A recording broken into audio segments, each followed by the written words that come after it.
भैया से मंगाइले गेरुआ रंग सड़िया, सावन में पहिन ले हरी हरी चूड़िया।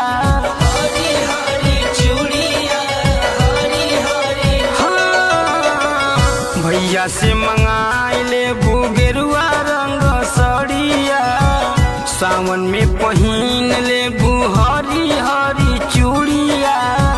बोल बम बोलत चलिया कट जाए डगरिया, सुनाए भौजी अब की भोला के दुआरिया चला हो भौजी, अब की शिव के नगरिया चला हो भौजी।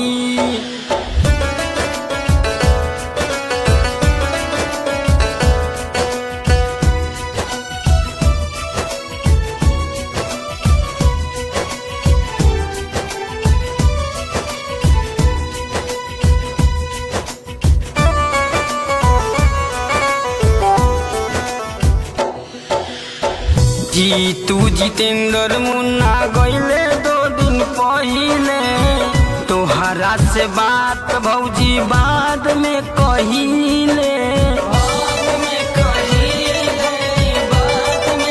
हाँ हाँ हाँ हाँ, जीतू जितेंद्र मुन्ना